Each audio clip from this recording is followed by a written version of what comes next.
I know what you are all thinking. We finally get it. It's starting to make sense. This book, Heart of Darkness by Joseph Conrad. I can finally wrap my brain around it. I get the narrative layers. I know who's talking. Is it the unnamed narrator or is it Marlowe? I know about colonialism. I can apply imperialism. I can appreciate the beautiful language, the imagery, the figurative speech, specifically the similes, the metaphors, the extended length of the sentences, the ramblings, the on and on, right? We finally get it. And what if I told you that we have to piece it together a little bit more? There are more layers to this text. That's what we're going to talk about today. This is Miss Miller, and today we're going to talk about critical theories in literature. Now, first of all, in case you're wondering what is a critical theory, you should know that these are different schools of thought, and you can look at a text from many, many lenses. And the reason why Heart of Darkness and so many of the books that we read in schools are part of the literary canon is because you can apply different critical theories to the text to give it new meaning. So for example, I literally, if I'm wearing these glasses, I can take them off and I can put it on a feminist approach. And now when I read the text, if it's applicable, I'm going to use a feminist lens to read the text. Or you might take that off and put on a new one and say, I'm going to look at it from a Marxist point of view. And so I'm going to examine the text from a Marxist lens. Well, in this case, when we look at Heart of Darkness, one of the reasons that it is part of the literary canon is because we can apply multiple critical theories to this text. So we're going to address the mythological, the new historicism, and the psychological approach to Heart of Darkness. So the very first critical theory that we can apply to Heart of Darkness is this idea of the mythological or the archetypal lens. And you might recall when we read How to Read Literature Like a Professor by Thomas Foster, that there was this introduction of archetypals in literature. So one of the first things that we do if we are looking for this perspective is we're searching for symbols in the text. Are there any symbols that perhaps are reoccurring, we've seen before, and what do they represent? We know that an archetype is a repeated figure over the course of literature. We've seen it many times before. And this belief is that human beings innately know archetypes because we can't necessarily communicate with people in different parts of the world, yet we all have the same concepts about, for example, life and death. So we see the origin of life. We all agree on an origin of life. Every culture has their own idea of the origin of life. We have our idea of life after death. And this just proves there's this idea of myths in literature. We also have reoccurring themes, the reoccurrence of characters, and the reoccurrence of situations when it comes to this type of lens. So if you see the same character over again, you think, gosh, there was a similar character in a different text, then that would be a mythological approach. I recall this is a reoccurring theme in another text, then this is, you'd want to approach it with a mythological lens or reoccurring situations. So the idea is there's nothing that's original or new. So we look at these three categories for archetypes. And the first one, actually, it says archetypal images. That should say archetypal situations. These are the situations in the text that reoccur over the course of literature, over various texts. So we know the quest from How to Read Literature Like a Professor by Thomas Foster, and we see the quest is also apparent in Heart of Darkness. We have the character of Marlowe, the narrator, one of two narrators, who is on a journey, a quest. And we also see, and so there's a long list here, by the way, and you don't need to write these all down, just the ones. It depends on what text you're reading. Our case study happens to be Heart of Darkness.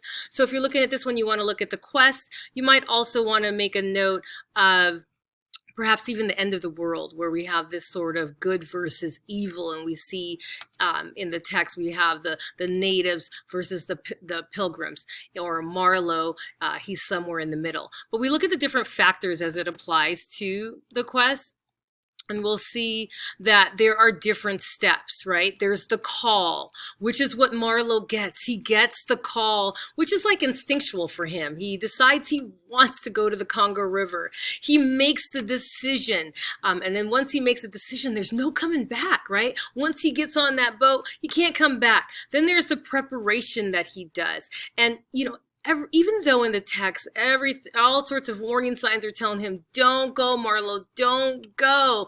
And even the feelings or the sentiments that he experiences before going, we all know, and we as the readers are thinking, oh my goodness, please, Marlowe, don't do it. And he's just sort of naively heading out to the Congo River. We don't know exactly what we're going to see, but we know it isn't really good, right? So this preparation, he goes and sees the doctor, he gets his head examined. It's quite humorous, actually, right? And then the obstacles along the way, we know he experiences several obstacles. He's got the obstacle of his ship breaking down.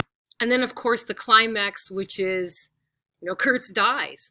And we know that we see this urge for Marlowe to meet Kurtz. He just wants to hear him speak. He's sort of obsessed with this man, right? It's almost like if you look at the archetypal characters, you could see him as a mentor, a sage. But we're back over to the archetypal situations. And at the climax part, it's Kurtz dies.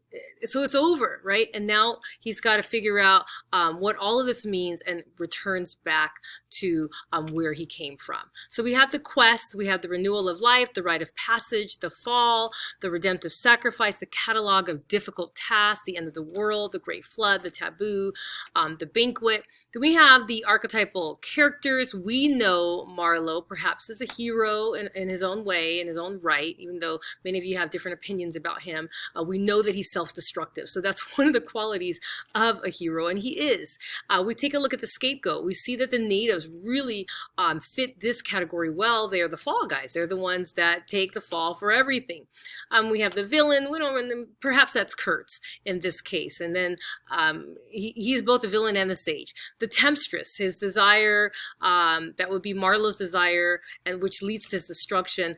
The temptress offers something that he cannot do. And if we recall in the very beginning, when we looked back at Marlowe's quest, and he is wanting to make the decision, he realizes he can't do this on his own. So he calls on his aunt, which happens to be a female character, right? And so perhaps you could even qualify her as the temptress in this case.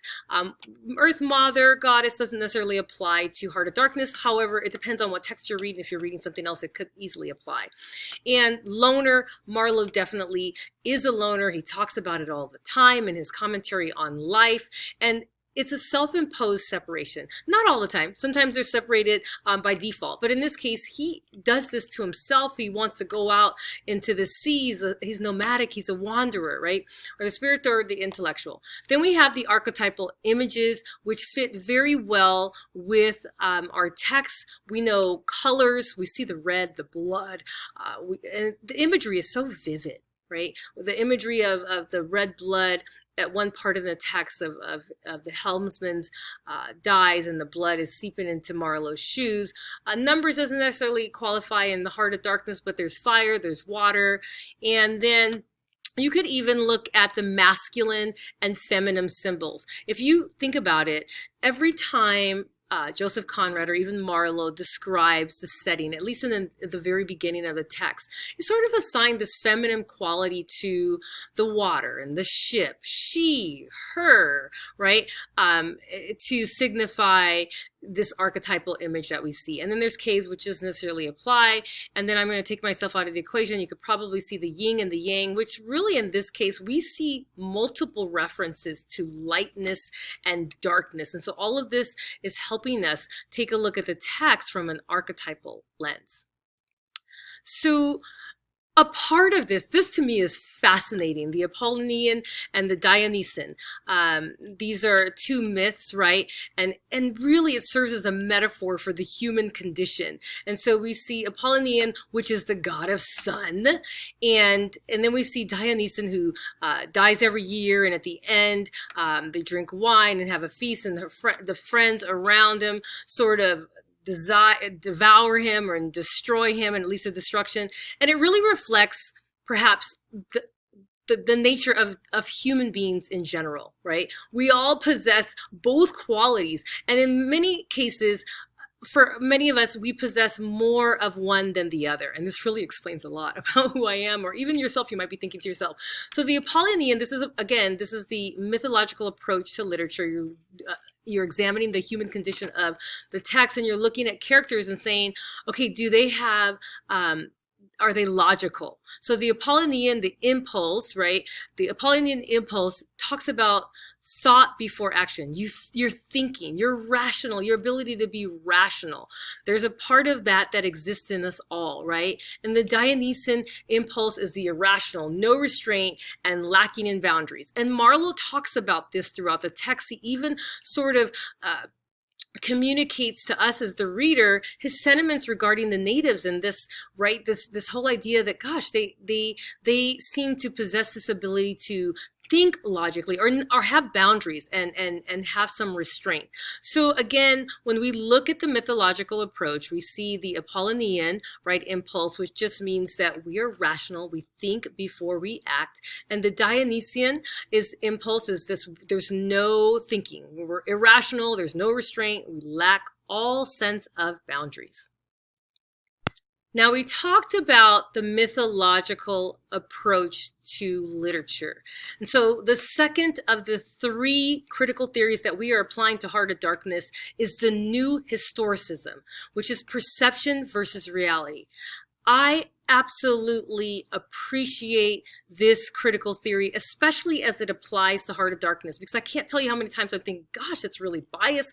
Marlowe's sentiments towards the natives, his experience, I'm like, what lens, why is he saying what he's saying? And this interpretation makes sense. So when you think of new historicism, the assumption is that what you read in the text parallels what has happened in history. These experiences have happened and they're documented, and now we see it in the form of a fictional text, but we can assume that some of it is true. That is what we think. But according to the new historicism, which means those who look at it from this lens, say that the narrative for the dominated culture, which is in this case for Heart of Darkness, happens to be the natives. The natives, the savages, the cannibals, all the ways in which they referred to the natives, the culture is lost. We don't know the truth, right? We only know from Marlowe's point of view. So if we had to revisit this text and maybe even rewrite some of it from the experience or point of view of a native, then maybe this might come out differently. So the new historicism sort of suggests that there's no absolute truth. The truth is the matter of interpretation, and the text changes the culture it reflects. Think about that. The text changes the culture it reflects. So we can look at this text, and as a result of reading it, we change, the culture evolves. There is an inherent bias when reading this, and we know Marlowe has an inherent bias. If you don't believe me, think about the way Marlowe looks up to some of the pilgrims or even the chiefs or the managers in the Congo River, and the way in which he references them, right? He looks at them like they're a god, and think about how he thinks about Kurtz. And we have to be careful as the reader because we are vulnerable to this bias.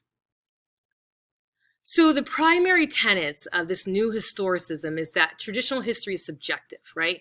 It's read subjectively and it's discussed subjectively. So we don't even know, we can't even be objective. It's hard to do that. The view of the relevant culture is not present or absent. So we don't really even hear about the natives at all because perhaps no one wants to know what they're thinking. And they can't document what has happened to them. So we don't get to hear from what they think. There's a lack of official documentation of the historical stories of the powerless. This happens even to us in general. A situation happens and you only hear about one side. And if someone keeps feeding you information about that side and you're not hearing about the powerless, then their story's lost. Right? The truth of a particular point of view in this case is limited. That's what the new historicism sort of suggests.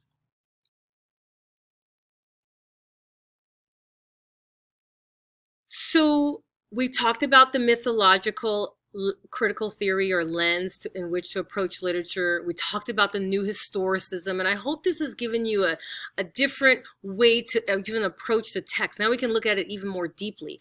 The final critical theory that is applicable to Heart of Darkness is this idea of the psychological or Freudian approach. This is interesting too, and in a sense that the emphasis, there's two camps here, and it's funny because they contradict each other. One is on, the emphasis is on the text itself. It's saying, according to the psychological or the Freudian approach, is that in order to understand Heart of Darkness, you just need to focus on the text and nothing else. You're going to focus on the conflicts, the dream sequences, the symbols, the character, right?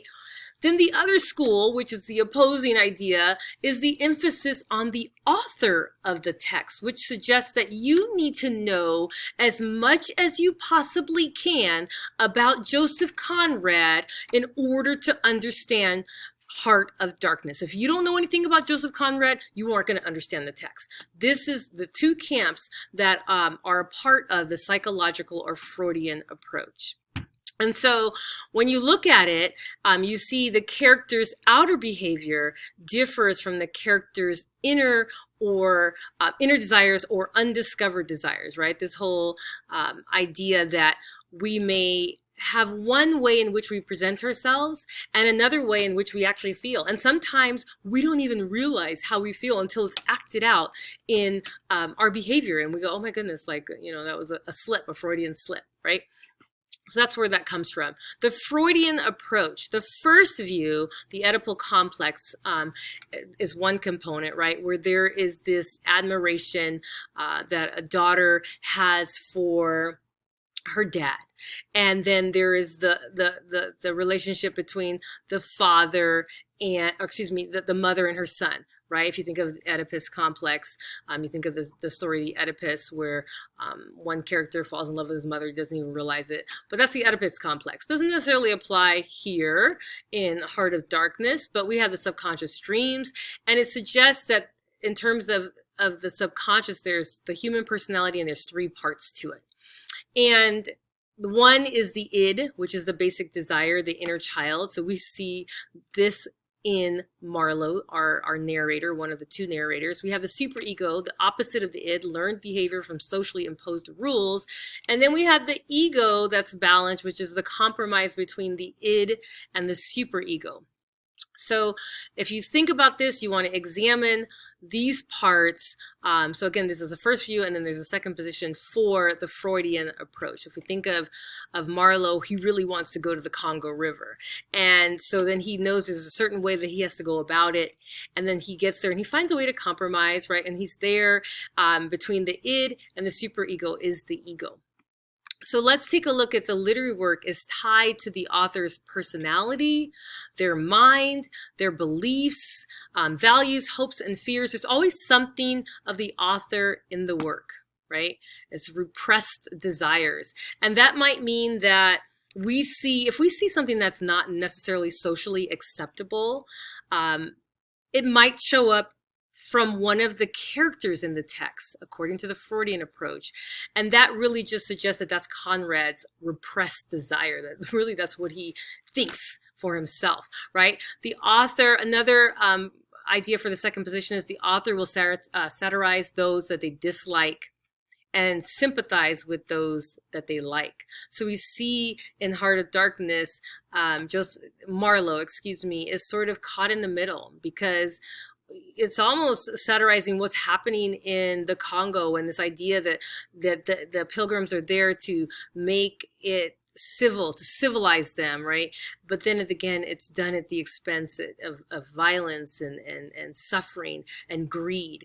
So we see the satire there. And then we see, in the sense, Marlowe sort of sympathizes with the natives, right? We can see that because one instance is just from the things that he says, but even his dear friend, which is a helmsman, which happens to be one of the natives, he sympathizes with them. So the author bias is another idea that we have to think about. And again, I think I mentioned this before, we as a reader are vulnerable to the author bias. So we have to be mindful of that. So that is it for the critical theories, and I hope that that was exciting for you, and new for you. But again, we talked about the mythological approach, we talked about the new historicism, and then also the psychological or Freudian approach to literature. And in this case, you can apply these to Heart of Darkness. So we're going to do that. We're going to have a discussion about Heart of Darkness and look at it from one, two, or three of these different lenses.